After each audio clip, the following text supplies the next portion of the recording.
Hello, this is Talkhouse Editor-in-Chief, Michael Azarad, and welcome to the Talkhouse Music Podcast.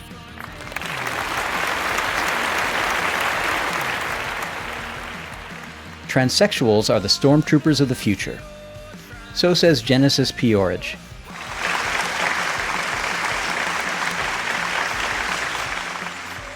P-Orridge is the visionary musician who has fronted profoundly influential bands like Psychic TV and Throbbing Gristle.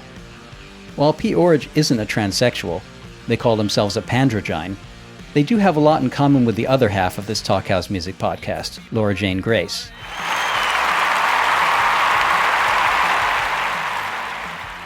Grace leads the excellent punk band Against Me. Grace is transgender, but as P-Orridge points out, they both have done something very brave. They've transitioned in one way or another in front of their audience. A word about pronouns. P-Orridge call themselves we because they feel at one with their late wife, Lady J. P-Orridge have made provocative avant-garde art since the mid-70s, and besides leading Psychic TV and Throbbing Gristle in the 70s and 80s and beyond, thereby inaugurating the genre of industrial rock, they've lectured at the Museum of Modern Art.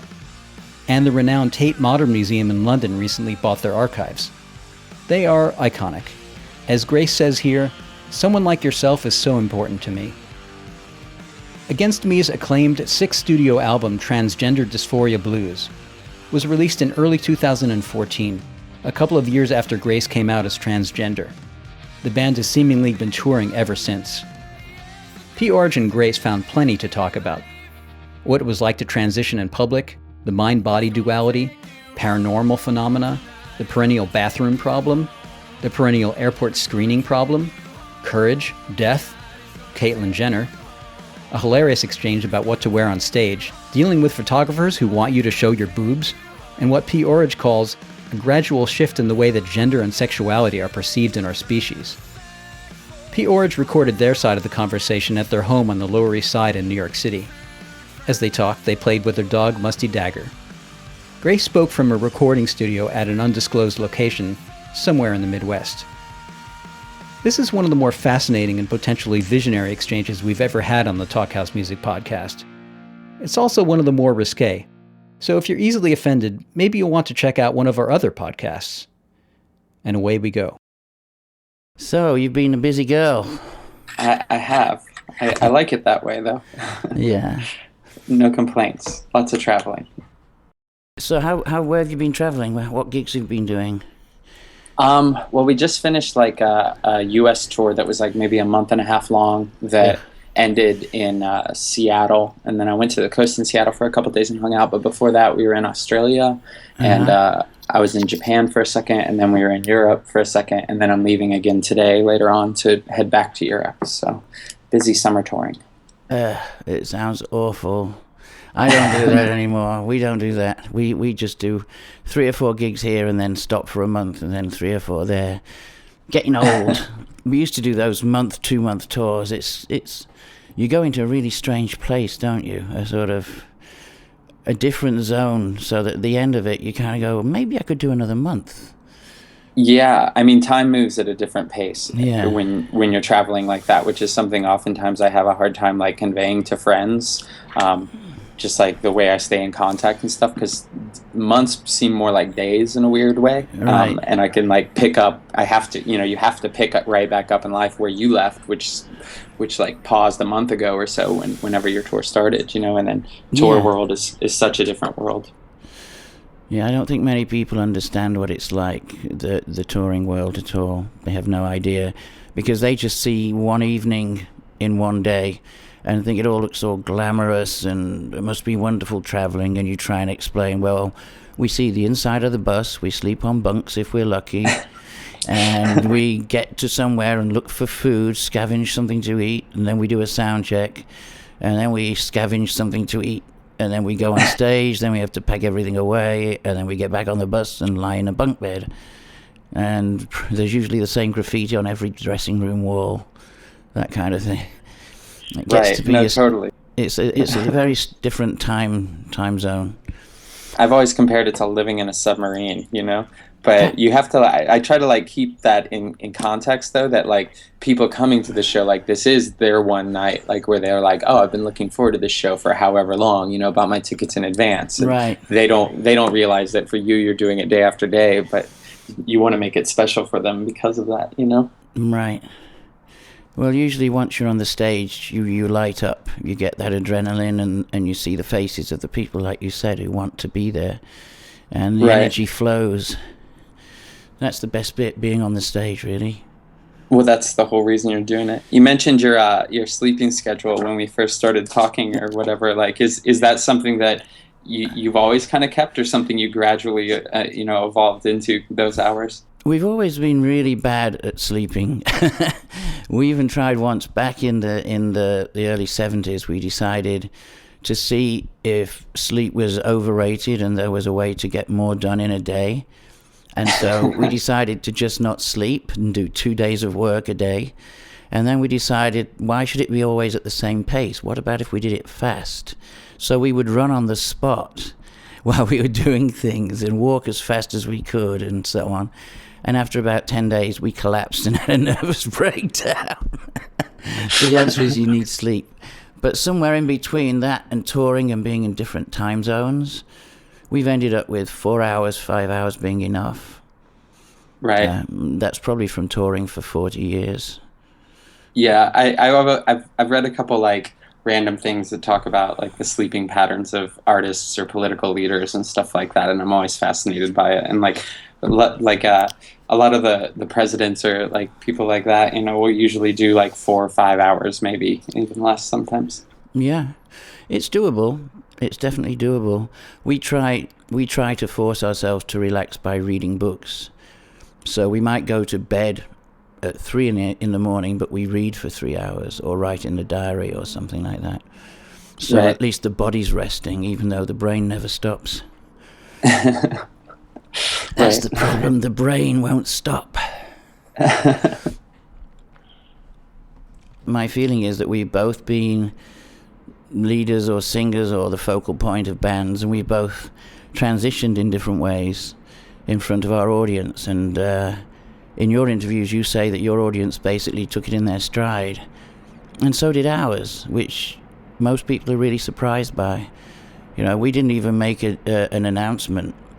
I don't know if you know the story of what happened, but myself and my now dearly departed other half, Lady J, were married on Friday the 13th of June, 95.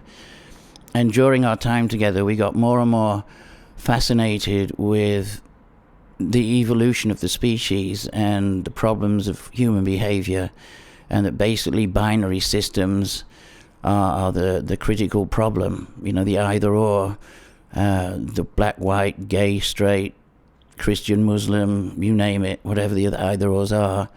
And we thought maybe the problem is that we haven't evolved into a unified being that's the divine hermaphrodite, the male-female, not either or male or female, but both, the sort of the final version of humanity. And so we started to dress the same and mimic each other's behaviors, and then wear the same clothes and the same hairdos, and then eventually get matching breasts and so on. And we called it pandrogyny, positive androgyny. And the audience just didn't bat an eyelid. And we have 2 daughters from a previous marriage. We rang them up. We thought we'd better tell them before they read about this somewhere. And so we rang up, and my eldest daughter, Caress, just went, "Oh, well, you've always liked dressing up. I guess it's not a surprise." And the other one, Jeunesse, just said, "You mean you spent money on breast implants and you could have bought me a new car? What a waste of money." And that was it. That was how unimportant it really is, you know? Right, no, for sure. But the difference with some people, it's not really a gender thing with us. It's a negation of gender idea for us. You know, the erasing of gender altogether. That in a perfect world, you'd have a vagina and a penis and breasts and have everything that gives you pleasure. And that the human species should all be the same, so there's nothing to fight over. So that was the sort of basic, simplified idea. Right. Well, I'm familiar of, like, I've seen your documentary, and I'm familiar with who you are, and I'm a big Psychic TV fan, for the record. But Thank you. yeah, no, that all is like really fascinating to me, and I wasn't sure, going into this, actually, if you considered it transition in the way that most people say transition now, which was one question I had for you. So that hearing you refer to it as transition is interesting. Well, we use that because it's a sort of, I guess we're thinking about the audience as well. Right. We never thought of it as transitioning as much as evolution. One of our slogans is "Viva la evolution," and we wanted to demonstrate that the human body is not the person. That identity is the way the brain operates, its memories, its sensory input and output. The mind is the person, and ultimately the body's supposed to be discarded altogether and we become pure consciousness. That's our belief. And so this is a step symbolizing the beginning of seeing the species differently and looking towards an ultimate future where there is no either or, and ultimately there is no body, there's just divine thought and divine consciousness. See, we want to be together without bodies. Lady J's already dropped her body, as we say. And we've made a pact that if it's at all possible, we want to find each other's consciousness and then blend into one being, the pandrogyne, that's neither of us, both of us combined. And that's why we've been doing a lot of work with Tibetans and so on who's claimed to reincarnate. And having met some of the Rinpoches and the Lamas, we believe they can. Not many, but some can. And if the Dalai Lama's consciousness can leave a body and then come back in another body, that means it's possible. And we believe that's truly happened. So we wanted to see if we could do it too. And we set up a system of thoughts for, when one of us drops the body, if it's true that you can still contact each other, how would we know it was real? How would we know that the other person was contacting us? And we came up with three things that we would need to see to believe that it was real contact and it wasn't just wishful thinking. Oh, I thought I heard Jay speak to me, or we thought we saw Jay in a crowd, or something like that. And so we decided that the three things were, if we contacted each other, it had to be something that physically happened. And second, it had to have witnesses, so it wasn't just you saying it happened. And third, it should have some special meaning that both of us recognized and no one else would. And then 3 days after the funeral and the burial of Lady J's body, we were sitting in the living room of our old apartment, and some of Psychic TV were there, my daughters were there. There were about 7 other people sitting in a semicircle. And my children were saying, oh, you should come back to California with us so we can look after you. And we were saying, well, I don't know if we want to go to California. And so they were saying, oh, please come to California. And we were thinking, suddenly in my head was this thought, really strong, if we go, we need a photo of me and Jay together to take. Which is a weird thing to just suddenly think, but we followed it up. We went through to the bedroom, and on Jay's side of the bed were all these photos of us kissing all over the world, from Tibet to Thailand to London, and she called it the kissing wall. And we were looking at the pictures thinking we should take one of these. And of course there in the middle was a picture of us both in Kathmandu wearing red robes, sitting on a bench together, and it just was a blob of red with 2 heads kissing. And we thought, that's it, that's perfect, that represents exactly what we want to be, a unified field that's made of the 2 of us. And so we took the picture off the wall and walked back through the apartment, put it down, face down on a cupboard by the window, sat back down in the chair about 5 feet away, and the kids said again, so, are you going to come to California? And as we went, the picture rose up about 3 inches, floated across until it was right in front of me, turned the right way up, and then sank slowly to the ground in front of my feet. Wow. And to this day, we're so grateful there were people there, because it's hard to believe it happened. But everybody saw it, and once in a while we'll say to the PTV bass player Alice or someone, "Did we really see that picture float across?" And she'll go, "Yeah, we did. It's very spooky." And it fitted. It was something that physically happened. It had special meaning, and there were witnesses. That opens up a real can of worms, is about what is existence? Are we really here at all? What does material mean? Is the body even real too? What is here? Is it all illusion? And what is the purpose of being here? Is it to learn? Is it to gain wisdom? Or what? So, in terms of the transition idea, we like to take the debate away from that to look at sort of a bigger picture about the nature of reality and the purpose of existence, if we even do exist. And if we don't, what is it that seems to be existence? So the biggest questions of all. Anyone who's taken a psychedelic knows the world can disappear. So how real is it? And each of us exists in our individual universe, and the only one who sees everything that happens to us or around us is ourself. So in a way, we're like millions of universes in one place, or apparently in a sort of a grouping of universes, and probably to learn, to gain some kind of knowledge or awareness, and that has to be shared. And that's where the unity comes in, and the sharing, sharing stories, sharing experiences, giving back what telling stories.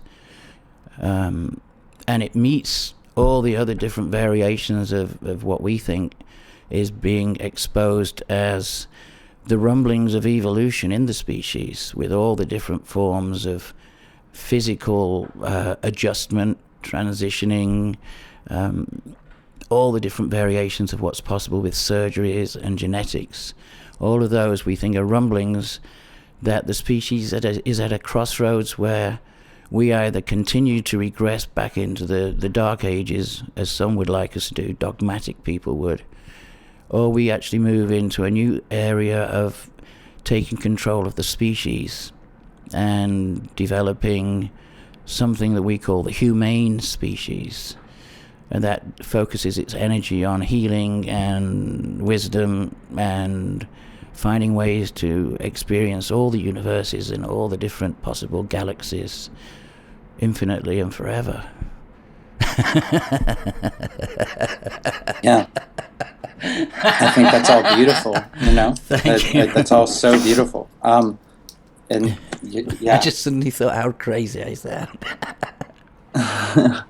Do you think, though, that do you think that step you're talking about, do you think that kind of the current visibility with the transgender movement in the U.S., if you want to put it like that, is a part of that evolution of consciousness? Absolutely.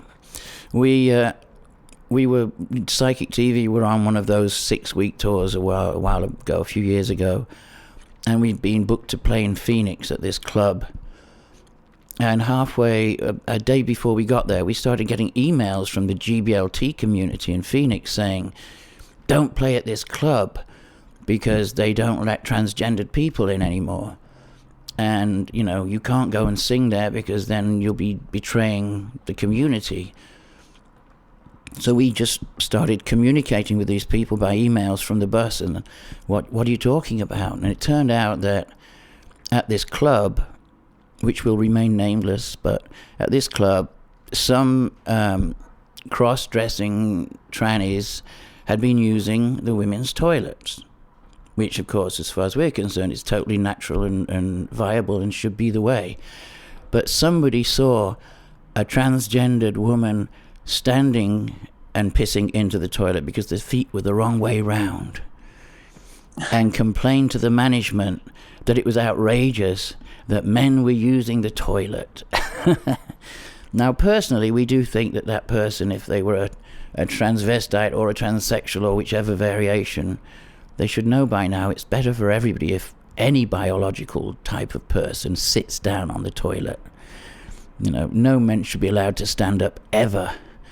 But having said that, the management banned all trannies, all transvestites, or anybody dressing in a sort of ambiguous way from the club. So then we rang the owner, and the owner said, "Oh, don't worry, you can use my private toilet, and you don't have to use the men's toilet like everyone else." And we said, no, that doesn't work. You can't give us privileges just because we're in a band.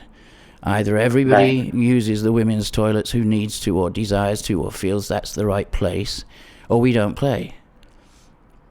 So then there were these endless phone calls back and forth, and in the end, we just refused to play in that club to show solidarity. And then the bookers found another club in a shopping mall. So we went there and we started to unload our gear for the second time, dragged it all into the club to begin sound check. And then the manager of that club came up and he went, "I'm really, really sorry, but you can't play here tonight." And we said, "Why?" And they said, "The people who own the shopping mall that we leased the space from for this club said if we allow you to play, they'll close our lease." And we said, "Why?"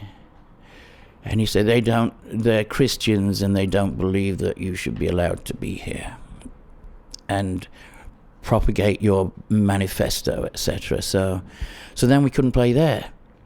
By which time, a lot of the fans had already started arriving and were hanging around outside. And somebody who was just a fan rang around, and eventually we ended up playing in a biker bar in Phoenix at the last minute. And it was, that sounds like it would have been an amazing show. It was great. It was really great. And there were some of the Sisters of Perpetual Indulgence there, and all kinds of people of all persuasions. And about halfway through the gig, it was so hot that we just pulled off our shirt and went topless. And then we sort of said to the other, "Why don't we all just go topless? Fuck them all." And so most of the people in the place, including the band, all stripped to the waist and carried on dancing and sweating. And then we all had a big circle outside afterwards. It turned out it was a red moon, one of those giant red moons. And somebody handed out mushrooms, and we all sat around for hours and talked and discussed the insanity of that kind of attitude. But at one point, they asked me to talk to ABC News, the local ABC News station, for the TV. And we made a speech. And at the end of it, we said very, very sort of strongly, we go, "Transsexuals are the stormtroopers of a future." And of course, they used that one as the bumper sticker all day. So every so often that day, people in Phoenix were hearing me saying, "Transsexuals are the stormtroopers of the future." That's amazing. Yeah, I mean, I know that Arizona in general had, I forget what the name of the bill was or whatever the law was they put in place banning transgender people from whatever restroom or another. And there's other states that have done similar things. And that's always, you know, a constant like thing for me traveling around and touring too, you know. But yeah, how do you deal with that? Do you I assume you use the ladies' toilets?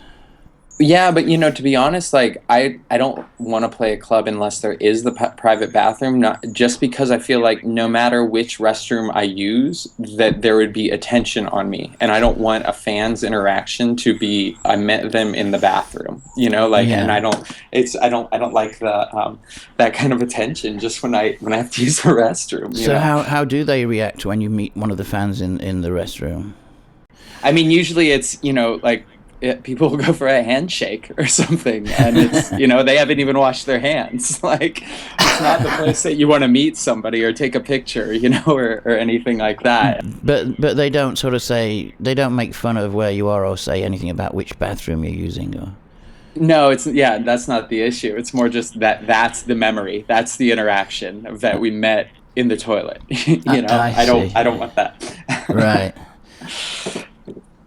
But I mean. Yeah, go on. I was just going to say, like, I feel like more and more, just traveling in general, like, I do see more unisex bathrooms being put in place, like airports and a lot of restaurants even, too, you know, like, it's becoming, I feel like, more commonplace, you know? Well, it's been quite common in Europe for a while, especially France and Holland and so on. There's a lot of places where that's the standard. Right. My first experience with the bathroom issue was at JFK Airport with Lady J, and it was before we had breast implants, and so we were just dressed just a little flamboyantly, rock and roll, and a bit of makeup, and had a bob, you know, like a 60s bob, and we went to the men's toilet to go pee, and the security guard came up and said, "You can't go in there, miss." And we said, "We can go in there, we need to pee." "No, you can't go in there, miss. You have to use the women's toilets." And we said, "It's illegal for me to use the women's toilets because I'm male, biologically male." He said, "No, miss, you can't use the men's toilet." And then he called a policeman over and threatened to arrest me for trying to use the men's toilet when we were identified as male. And that's when we realized, you know what, fuck it, I'm just going to be a woman, you know, I'm just going to go with the woman thing because that's what they keep thinking we are. And so from then on, we've used the women's toilets everywhere in the world. Right. And no one said a word. No, not a negative word anywhere. Not surprisingly, we thought it might be the women who complained, who sort of went, "Oh, what's that tranny doing in here?" You know, but they don't. Right. No one's ever said a word. It's funny how it works out like that sometimes. Like I went to a store the other morning, and an older person was walking by me with a kid and started making fun of me because of my tattoos. But he said she, so I was just so overjoyed that he Look at her with her tattoos. yeah, I was so happy to be made fun of by them. Like, it was funny. So have you always been ambiguous to the public, so to speak, to keep it simple? Have you always been... I mean, we've had it since being a teenager of being called Miss and Madam all the way through, all my life, before we did anything that was physically ambiguous. So, did you ever have that?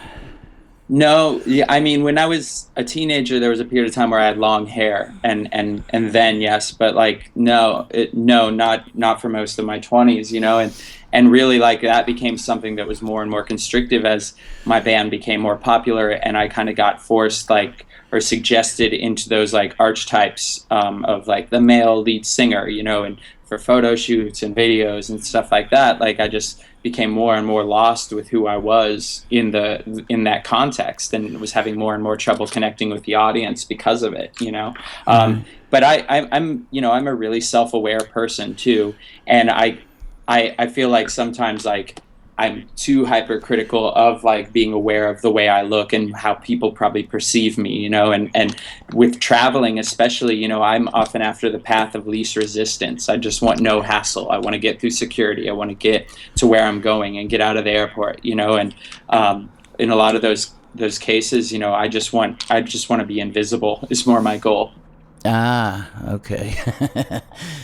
We've given up being invisible a long time ago. We did the that thing in Austin. What's it called? South by Southwest. Right. And we were going back home to New York. We got to the airport, and they'd just brought in those scanners that do the whole body. So we all go through. The band go through first, and we walk through, and of course it goes off. And there's a big rectangle over my genitals. And they take me to this Perspex booth that they've built that's about waist high, and this very butch, dykey woman has me there, and she's saying, "Well, miss, what is it you've got down there?" And we just thought, you know what, let's just have fun with this. So we said, "Well, we have 11 piercings in a massive penis. Do you want to look?" She sort of went, "Well, I should really search you, but we should do it in private." I said, "No, let's just do it here. I'm not shy." And she said, "Well, are you sure you want to be searched here? I said, yeah. And I started unbuttoning my shirt. She just let me go. She just couldn't deal with it. Yeah, I find in situations like that, kind of being open and head on and just like being like, okay, yeah, you want to see or whatever, like is usually the most fun route, you know? Yeah. But that's, you know, I've had experiences where like I went through airport security one time and same thing where, you know, the scanner went off, and after getting pat down, like, you know, have been made fun of by TSA. And I remember one person was like, muttered like, this is why I hate my job or something like that. And just like, those are usually the instances of rudeness that I've received, you know, is in that kind of situation. And that's an important point, because there is always that danger involved. That's what people don't recognize. That it's not just embarrassing, you're actually in danger if you get the wrong person who feels that they've been tricked into thinking that you were biologically female, and somehow you've done that on purpose to them maliciously, and therefore they have the right to be angry and violent and aggressive. And that's something that you have to be aware of all the time when you're in our situation. You just have to be. Completely. Go on. I mean, you know, people with a small bit of power like that, especially, you know, who tend to abuse it in those situations. But like that's always, you know, kind of the terror of, you know, running into the wrong cop or something like that and getting arrested, or being in those situations where you're being detained or whatever. You are in danger, and bad things can happen and do happen to people all the time.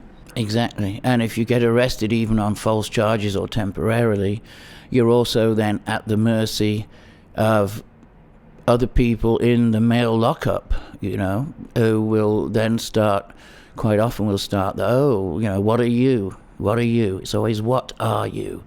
Or what is that? The number of times we've heard that in my life, we can't even count. What is it? What are you? Did you see that? It's always this objectifying you into a non-person. Right. And that's where a lot of the courage comes in that most people don't fully understand. That every time you go outside, you are taking a risk. You are standing up for what you believe you are. You are standing up for the identity that you've chosen. And you're prepared to do it even though there's risk, even though there's danger. Even though there's potentially death, because people do get murdered on a regular basis for being ambiguous is a word that we like. It's a difficult world out there. Obviously, we have to address it a little bit, but the whole Caitlyn thing, do you think, what's your feeling? Is that going to be a positive or a negative in the end, do you think? I think it's a positive, like, overall. You know, I've really kind of tried to stay fairly removed from it in that, you know, I don't really watch TV. I've never seen the Kardashians, that reality TV show, so I didn't understand a lot of the like vitriol or hate that was surrounding that family. And then, you know, to me, Jenner's always been the person on the Wheaties box growing up. And I mean, you know, I think that their fame as an Olympian is deserved and earned. And I mean, you know, obviously more power to them. And I'm totally supportive of their transition, whatever that means and everything. But also, you know, I don't know. There's a part of me that just doesn't want to watch the show or anything, or just like I don't know, because it makes it like a spectacle. Yeah. I don't know. I'm worried about the spectacle of it. One of my friends, her father decided to transition to be fully female about in his 60s, and is now called Marnie. I hope it's all right to say that name. And she was talking to Marnie about the Caitlyn situation, and said that there are a lot of people in the transsexual community who are upset, and said it's not courageous when you have a bunker, which is a beautiful house in Malibu, to retire to in order to go through all the different stages, and you have more than enough money without even thinking to have everything you want done straight away. And then apparently Caitlyn is already saying things like, it's so difficult being a woman and having to decide which designer gown to wear when you go out at night, and who should do your hair, and having to go and get your fingernails done all the time. And that's not being a woman. That's being a glamorous Hollywood figure. And that's not how it is for most people. There's lots of teenage kids on the street in New York who are hustling and risking AIDS because they need to get money, because they have to transition, they have to change. And they're prepared to risk their lives because it's such a deep need. And they don't have all of that backup system and all of that pandering and all of that attention and all the safety nets of money and so on. And you know what? We realize that that really is a valid point. It hadn't crossed my mind, but it is giving this very false impression of the ease of which you could decide to do it. You know, okay, there's a psychological issue apparently in the program, and people talk about, oh, but you're my dad, and I feel like I'm losing you, and so on, but they don't address the privilege involved. And we're not saying Caitlyn isn't courageous in terms of the personal experience, but the way it's being presented by the media could end up being really, really damaging. And it's not taking it. We actually saw one thing on the news, and Caitlyn's going, I feel now I can be a spokesperson for the transgendered community. And then later on she says, I actually don't know any transsexuals. This was what the fuck? She's going to be a spokesperson? And she hasn't got a clue. She's been living in her own bubble with her own issues, dealing with them, but she doesn't understand what it's like for the ladyboys in Bangkok, or what it's like for the transsexuals in Japan, or what it's like for people in Russia. She doesn't know. Stop being a spokesperson. You know, go away and just do it. Don't make it into this big glamorous Hollywood do, because it's camouflaging all the suffering and the pain and the danger that the majority go through. Right.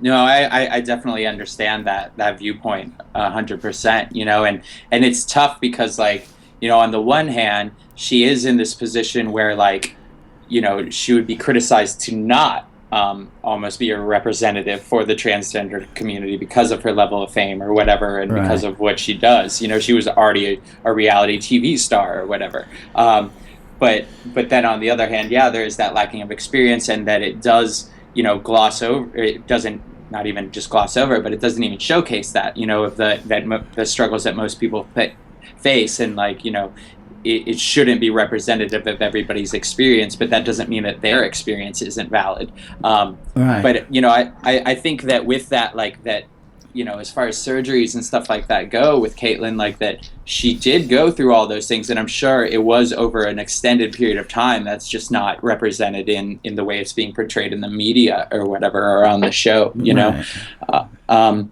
But, you know, that there's the other part of me, though, like, that understands all sides of those arguments, just doesn't want to engage in the argument, you know, I just feel like focusing on it as opposed to pushing forward visibility should be the, like, main thing. And that I just want to keep a positive attitude with everything of letting people, you know, represent themselves, and hoping for more varied forms of representation being present. And we'll have to watch and see how it unfolds. Maybe Caitlyn will develop some kind of foundation to help street kids and street hustlers that are transgendered, you know, to be safe, and so on. You know, it might be that something really wonderful happens. We're not passing judgment, but we hadn't thought it through on that level until we heard about this other view, you know. I think you know, another friend of mine too had put it this way, and I totally agree, is that, you know, with talking about, like, representation, it's like, for me, like, Caitlyn Jenner does not represent my idea of where I'm transitioning or who I am or anything like that. So to be held to those standards, if that becomes the most popular conception of this is what you should end up looking like when you transition, it's like an unattainable thing for a lot of of younger trans people or for myself or whatever, which is problematic, Yeah. And which is why someone like yourself is so important to me, because I see more of I find myself way more in line with you than someone like Caitlyn Jenner, Well, we've always had a policy from the very beginning, which is don't wear anything on stage that you wouldn't wear to go shopping. And my policy similar is always don't wear anything you wouldn't be comfortable in and spending a night in jail in. So, that's a good one too. But sorry, go on though. Yeah, what were we going to say? We've forgotten what we were going to say now. It's just that we sometimes we dress up, sometimes we don't. Sometimes we go out with a bit of stubble on the face and a pair of jeans. In fact, a lot of the time right now, and we don't see that there's one particular version of how we look that represents what we are. We don't have to be wearing female clothing. We don't have to be wearing makeup. We don't have to talk a different way or act a different way or present some kind of cartoon.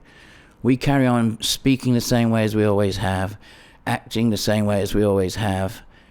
And we found that diffuses a lot of prejudice in the conversation with people who want to know more, because you're not being a preconceived stereotype of what people imagine is the sort of the breakdown of the narrative of gender. And we found it's been really positive. We give a lot of talks over each year at universities and colleges and art schools and so on.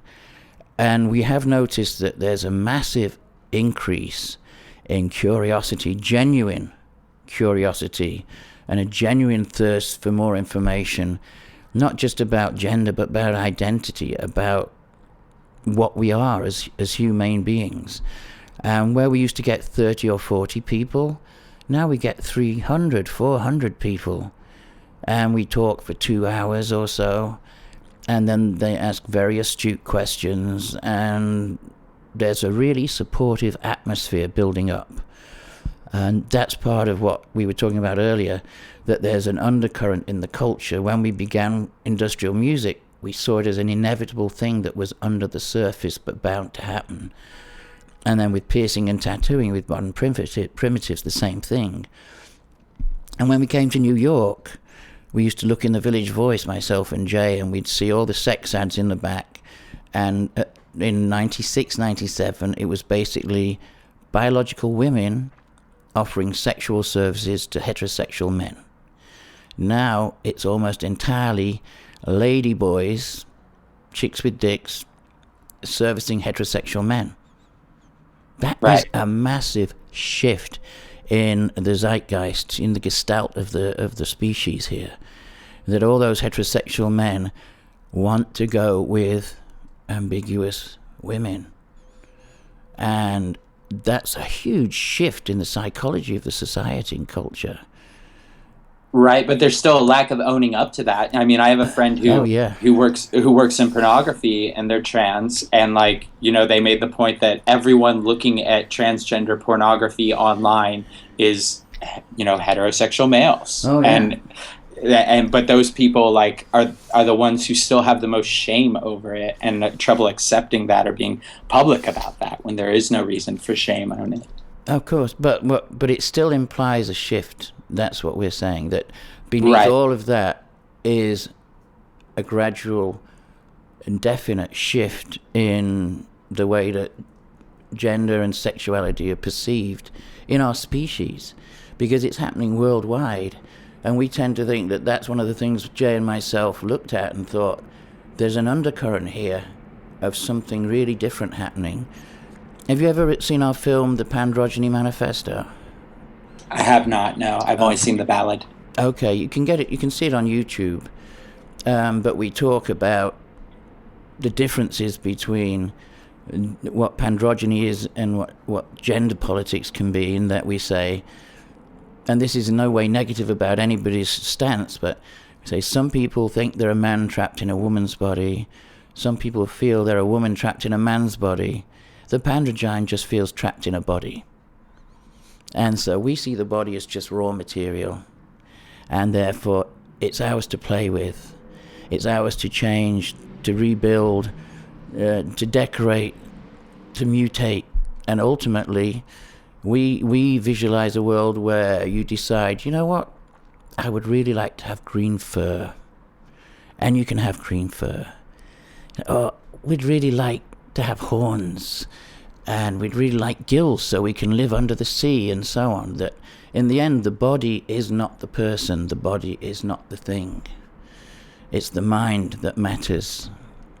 I could not agree more. I think that's, very, very well put. And going back to what you said a couple seconds ago, just in regards to the kind of the attitude of, sometimes going out with a little stubble on or whatever, that mentality just completely was what saved me and kind of pulled me out of the beginning stages of mental transition into like, okay, you're jumping out of one box and then feeling this pressure to fit into this other box and not feeling like you're measuring up to this, and then just saying fuck the box, and existing as you are, especially doing that publicly, when you're getting your photos taken for magazines or when you're on camera or something like that, having to surrender to just being who you are and being vulnerable in that way, but at least it's honest, Do you find that photographers try and cast you as overtly female in photo shoots now?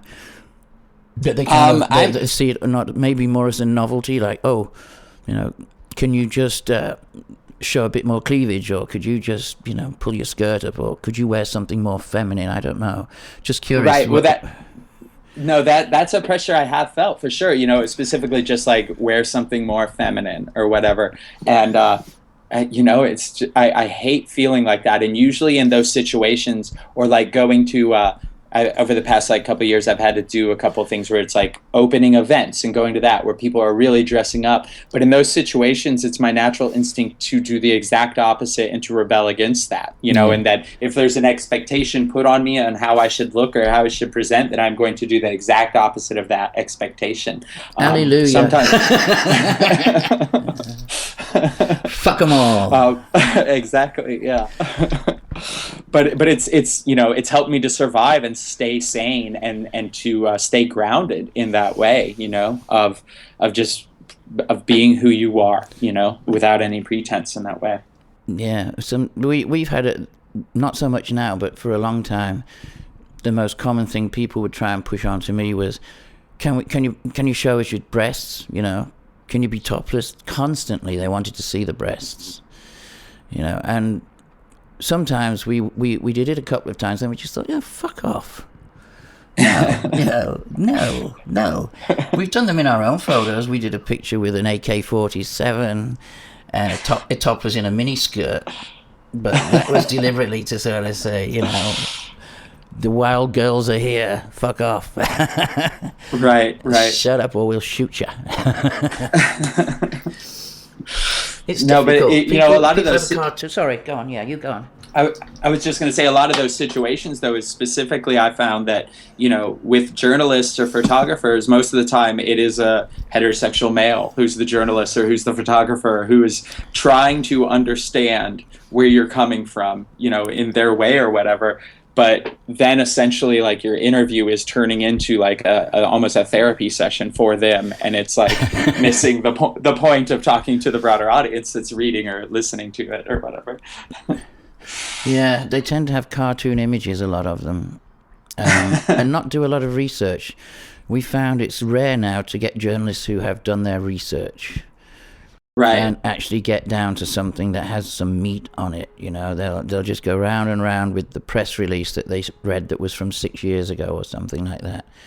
Which is frustrating because in those situations, like the journalist is basically curating an understanding of what you're trying to explain to the audience listening to whatever you're doing. So then if it's a like heterosexual male who doesn't understand, gender in the same ways that you do, their line of questioning, dictates the narrative of the interview, and then it's their presentation, which is always so frustrating. And of course, then you have the editors who come in and do their version as well. Right. I just wish there were I don't know, even just gender fluid people working as journalists or photographers, you know? It's going to happen. It's inevitable. It will happen. It's definitely changed since when, well, let's see, myself and Lady J got matching breast implants on Valentine's Day 2003. And it was our present to each other. It was hilarious. It was hilarious. We went to this plastic surgeon in New York, a really kind of well-known high one. He was on the front of New York magazine as the best plastic surgeon in New York. And we went, and Lady J was a nurse and a dominatrix, so she was always interested in the body from the beginning. But she sort of sat there and she said, I'm interested in getting breast implants, and they talked back and forth about the pros and cons, and then we were sat there with her, and then she kind of finished her conversation, and we looked at the doctor and just blurted out, and we want them too. Thinking, how else do we explain it? And he just didn't blink. He just, oh yes, we can do that. And we thought, well, that was easy. Yeah. And go ahead. Yeah. So when we woke up after the surgery, we got to the surgery the same day, and we woke up in the recovery room. We looked down and saw my breasts, and we looked at them, and we just turned to Jay and said, "These are our angelic bodies."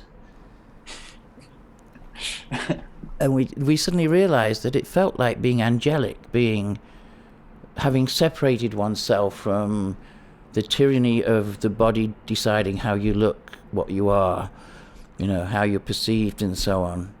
And it liberated us totally from feeling biologically restrained, and by that restraint being socially restrained. And it was an amazing feeling. Yeah.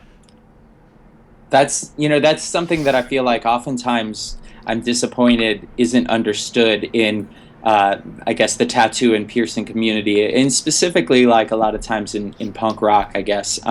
But that people will be very supportive of body modification if it's piercing or tattoos, but not understanding that plastic surgery is just as valid or of a form of that, but they see it as detached in this weird way, which I've never understood.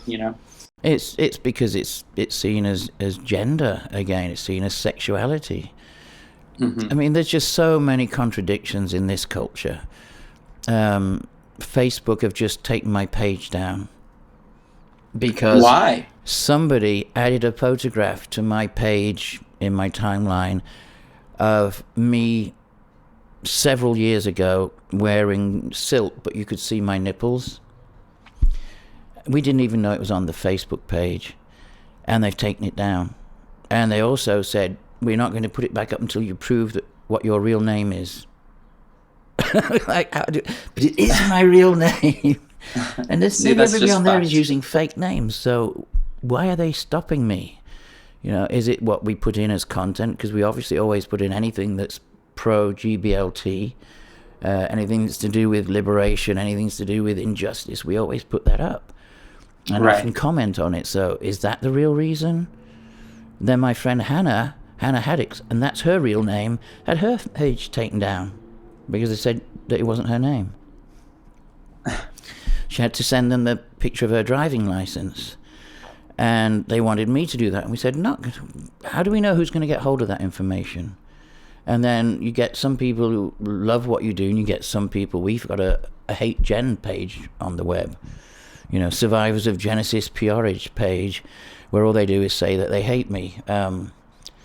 Why would we want people like that to get hold of our private information and cause trouble to my bank accounts? I've already had my email account has been hacked and emptied 3 times. Everything in it was lost. All the condolence emails when Jay died all got thrown away by somebody. All of them. A book that I'd nearly finished writing, thrown away. They destroyed everything. 3 times. That's terrible. You don't know who it is, but there's this undercurrent of fear of people having the confidence to speak up. And that's what you're doing because you have a band. You can speak up. We can because we have a band and other projects. We can speak up. And it's really important that we do, because there's no one else there to have the conversation with for a lot of people. You know, just as one time people would say, you must get this. You know, I live in bumfuck Idaho, and if it wasn't for hearing your record, I don't know what I would have done. You've changed my life, or you've made me feel okay. That must happen with you, I'm sure. Sure, and yeah.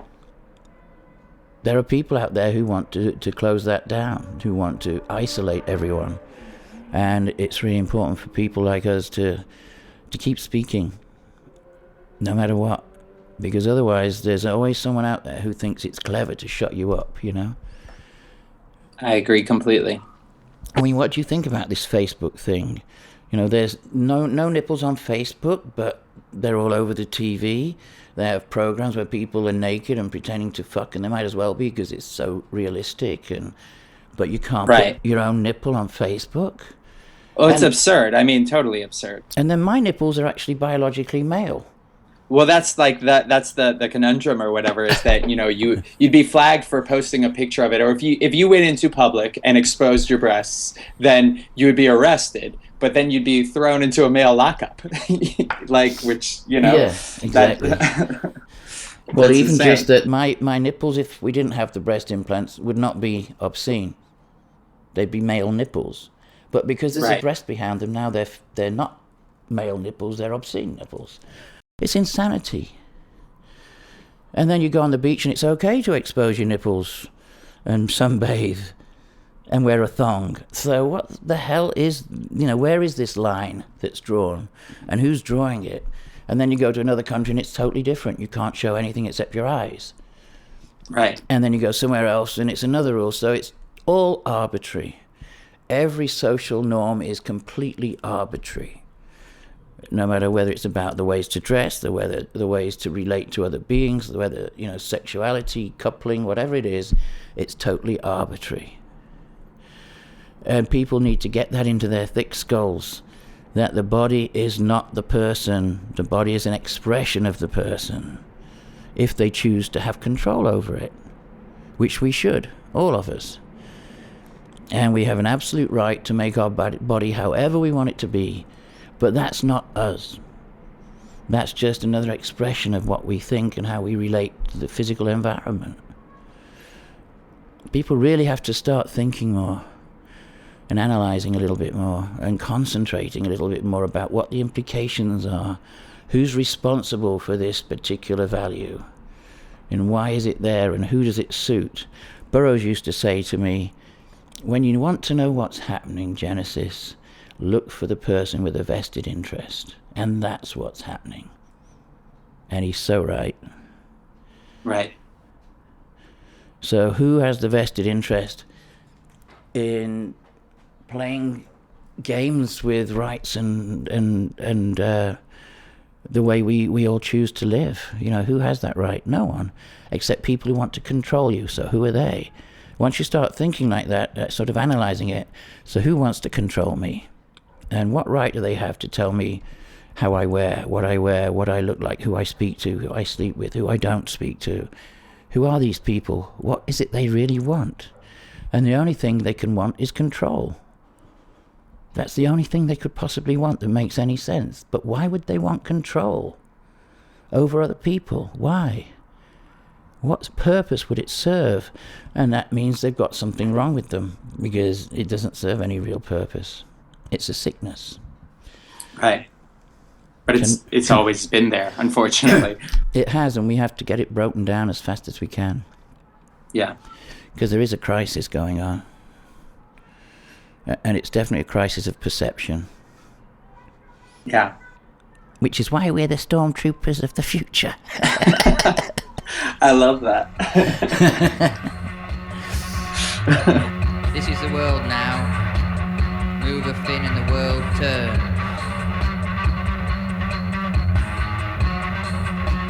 Sit in a chair and pictures change. Try to eat us. Get trapped.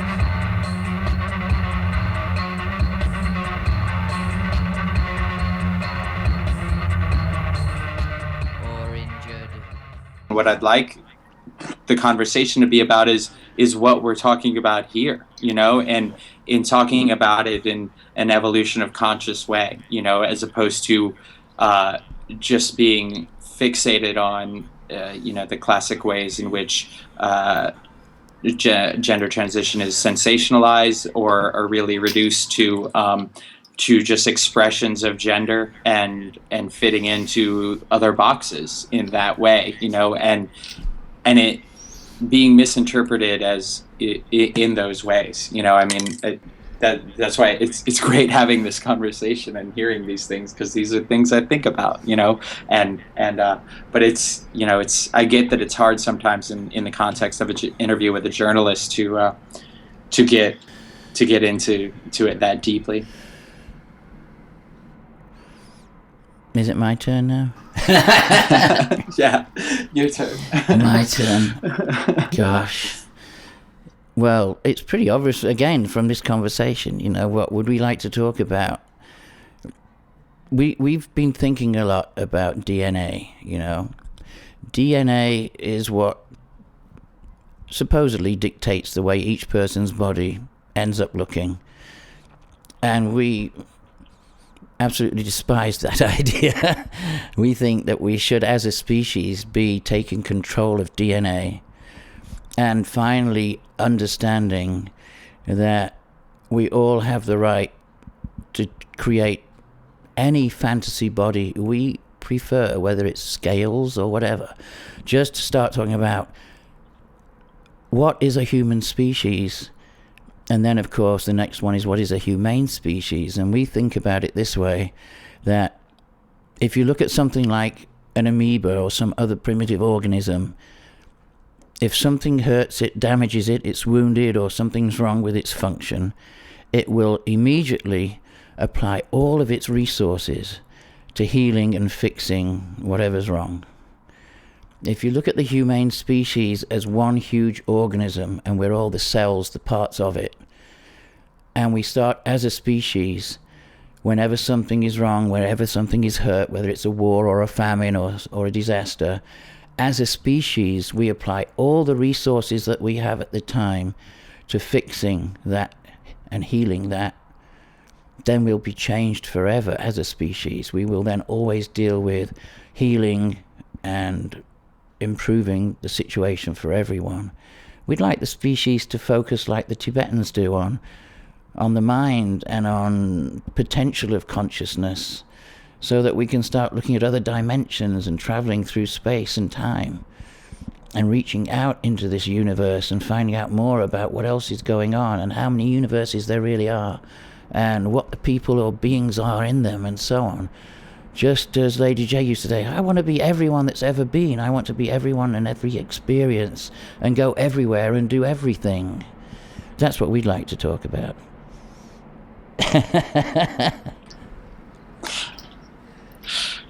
Well, good luck to us both. We don't need luck. We have our own luck. Right on. This is fun. Glad we got to meet. Yeah, me too. I'd love to meet sometime in person. Sure. It's just such a pleasure to talk with you. It really is. Well, next time you're in New York, give me a bell. Okay, I will do that.